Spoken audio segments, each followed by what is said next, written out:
Hey everybody, my name is Jake, and today I'll be showing you guys how to do a wrestling throw, more commonly known as a hip toss.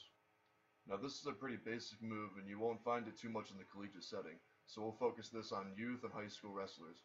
Now some main points I'll be showing you guys is how to set up the move, what ties you need to be in, and what steps to do. Now this is what it should look like full speed.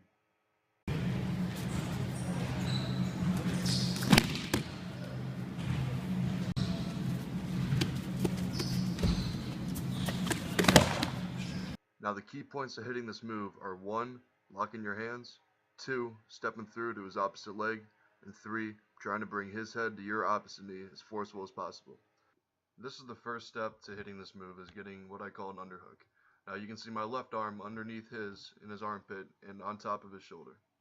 In this tie, this is where you're going to find leverage and control of your opponent. Now once the underhook is set, you use it to jack up your opponent and lock both your hands.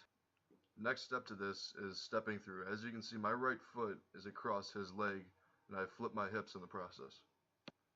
An important piece to this is knowing that you have to have an arm and a head once you lock your hands. You cannot have just a head. Now to finish. As you can see in the photo above, you want to take your right arm in the lock that has his head and arm and you want to bring it to your opposite knee.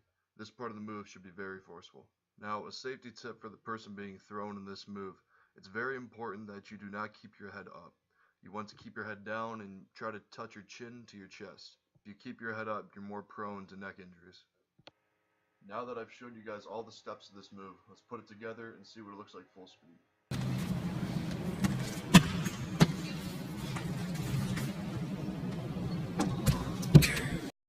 The key to this move is finding leverage points and pressure from your opponent. Now the best time to hit it is when he's pressing back at you. Half the time you're going to have to instigate this by pressing into him.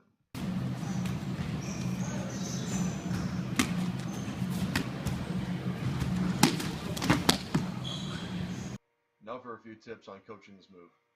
When trying to teach this to an athlete, it's very important that you show how this move should look from a third-person view. Also paying attention to very small details in this move are key, because that could be the difference between the move working and the move not working. Now with any task that involves a lot of practice and this much attention to detail can be very frustrating for an athlete. So positive feedback is the best way to go when you're trying to communicate with your athlete. And the only time you should really be giving feedback is after you've seen some consistent patterns within the way he hits the move. When you have an athlete who is newer to the sport, you're going to want to teach him the steps and have him practice over and over and over again. Now when you have an athlete who's more seasoned, you're going to want to have him practice by going in live situations and make him find ways to try to hit the move and when to use it. Well, that's the end of the video. I want to thank you guys for watching and wish you all the best of luck. I want to throw a special shout out to Gage Tarnaski for being my throwing partner today.